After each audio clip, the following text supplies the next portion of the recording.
When we think about loop marketing, the first thing people are going to jump to is amplify. And that's because as marketers, that's what we've been trained to do.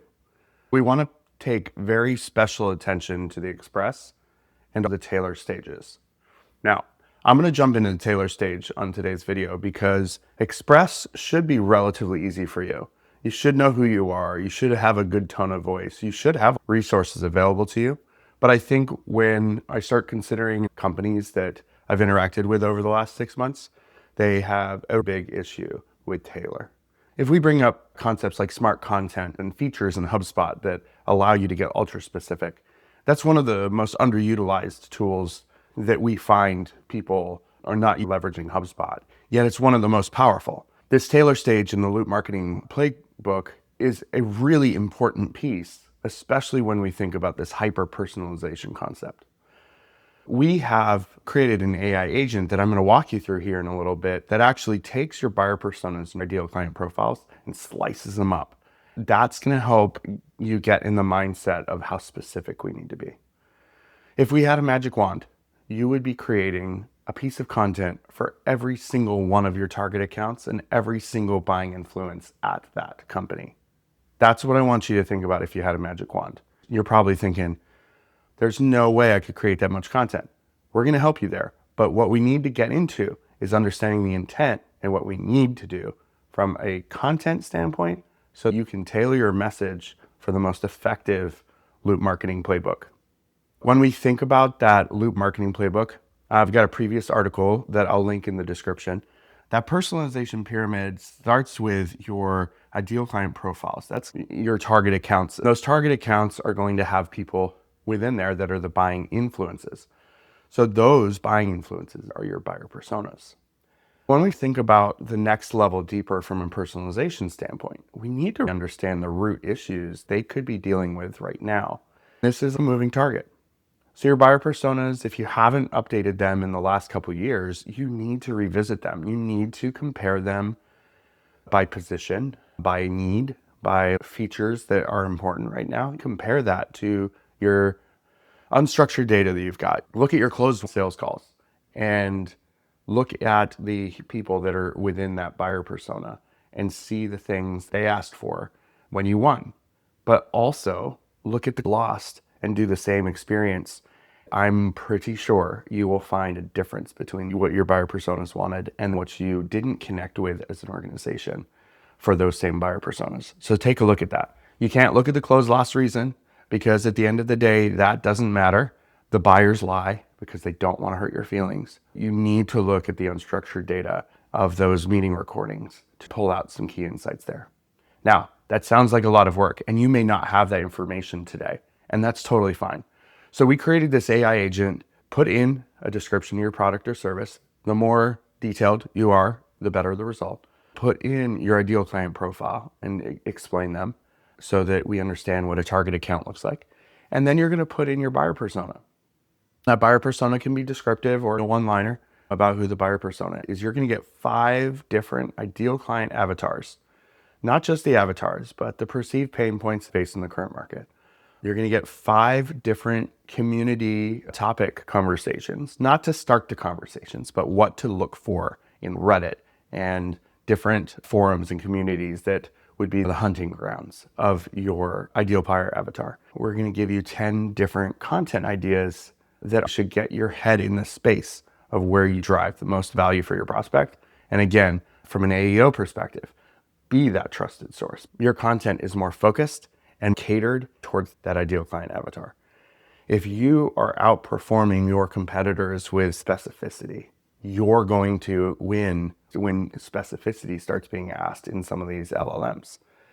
There's a world soon where the LLMs are going to look for the most efficient way to create the answer. And if the answer exists online, I have a hypothesis that information is going to be surfaced. We're seeing that even right now in some of the ways that we create content at Pulse Creative.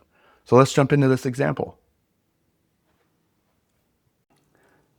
So now we're going to talk about building out this personalization pyramid from a content ideation standpoint and also understanding your ideal client profiles, your buyer personas, and these ideal client avatars.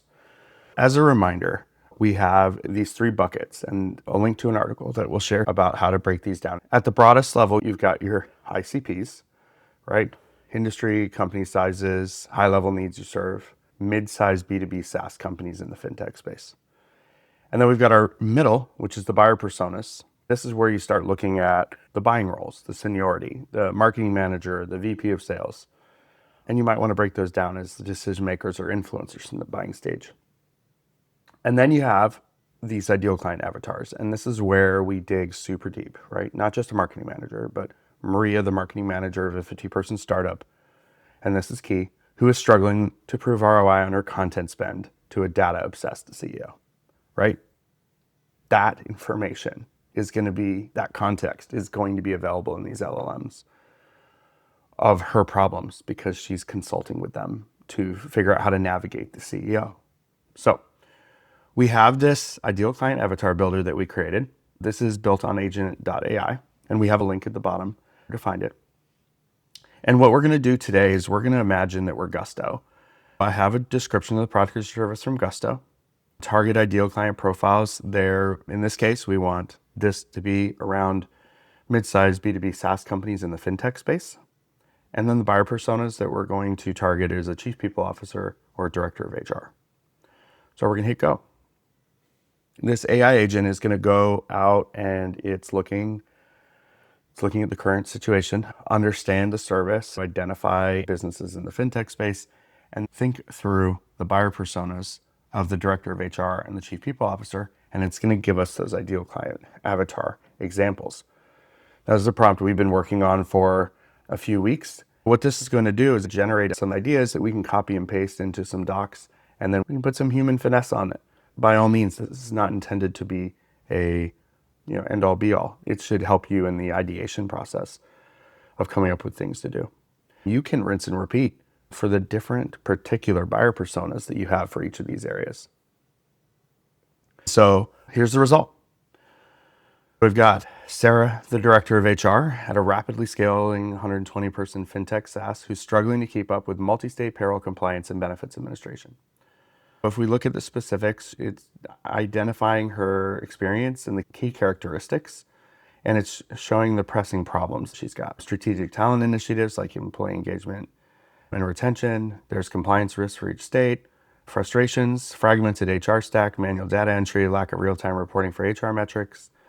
And so if she was searching or asking ChatGPT for these, what are the things that she would be saying? This is where you're going to see some of the questions come in. Less keyword-based, more like asking a friend.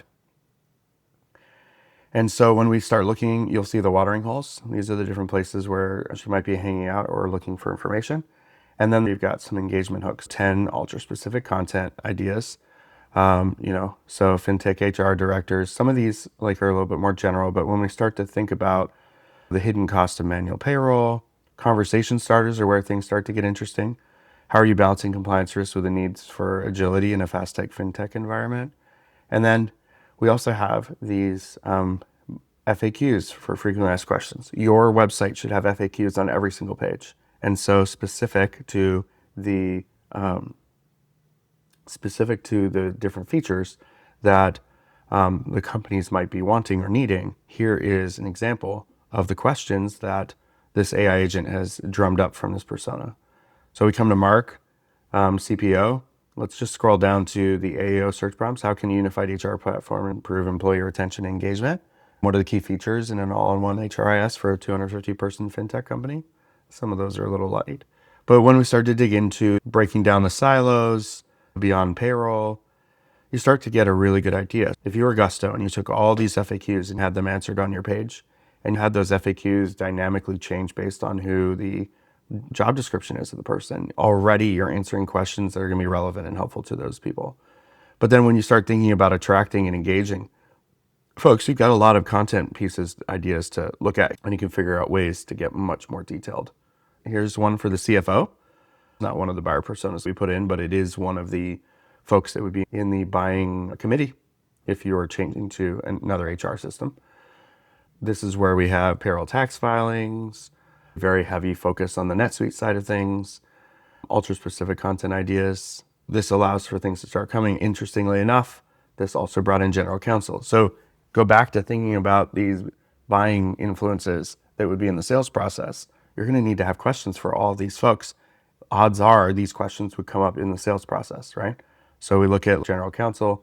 What are some challenging aspects of multi-labor law compliance in your remote employees? These are things that general counsel at this company would have. And then we get down to the CEO. The CEO's guide to operational excellence, his content, a summary of operational benefits for automated payroll for investor presentations, how to streamline HR and payroll for a fast-growing fintech startup would be a very specific piece of content. When we look at the pain points here, it's less about the individual HR side of things in these FAQs. This is actually talking about the leadership team and how it's going to help with payroll administration, cost of ownership versus the ROI, kind of reporting and analytics happens, how easy it's to use for the employees. These are the types of questions and answers that the AI agents will be helping a buyer go through the process. These questions would be asked by the AI agent, but it's also going to be being asked by these different buying influences. And so this is a great way of considering and repeating this information for each of your buyer personas and ideal client profiles. If you have 3 ideal client profiles, 3 different buyer personas for each, you're looking at 9 different times you could use this. That would give you 45 different ideal client avatars and over 450 topic ideas where you could compile those into an area and start to answer those questions. You'd have content to make for months from that case. There's no excuse for not knowing what they're going to ask. All of this is foundational. You need to go back to your real data and start to compile that. You could take these outputs and put those into a Google Gemini and do some deep research and validate some of those things. But you could also take your transcripts and some of the findings from the transcripts and you meld these together. As you start to think about how you can leverage AI in your workflows, even keeping human at the front and center of how things go, it starts to become really exciting when we start to think of all the things we would have wished that we could do as a marketer now is more accessible to us. So now that you can start to think about tailoring your message to different individuals at different times, you can rinse and repeat a lot of these concepts that we just went through today for your emails, for your content, for the communities that you reach out to, even as far as getting into the sales process and helping with sales collateral that is ultra specific. This is just the beginning in regards to how to think about things conceptually. But as you start to consider, it should open your eyes to ways that you could take existing content, for instance, that is high performing and how you can tailor that content and refocus it based on these ideal client avatars. These ideal client avatars are just the beginning for you to branch out that content to be more effective. So whether it's creating more content, think about the multimodal side of this. How can you create a video? How can you create podcasts from this? How can you do different things to meet these ideal people where they are? That is the ticket here. And so as you start to navigate, and getting into the heads of each of these ideal client avatars, think about the type of information they'd like to receive. In this example we just showed you, podcasts are making it on the list. Community forums are on the list. Some of these news sites or focused industry-based sites as well. As you start to consider all of that coming together, think about how you can craft some of your top performing pieces of content and modify it to best fit that medium. And that is where you start to think of having a true omni-channel marketing strategy that starts with tailoring the message to your ideal client avatars. If you need some help with this, the folks at Impulse Creative are just pining. We're ready to go. Let us loose. We can help you create and do a lot of these things that we've talked about today, but we can also dig in and start to talk about other ideas and how to optimize what you currently have today. So if you're interested, please reach out to impulsecreative.com and we'd love to have some conversations and see how we can help you out.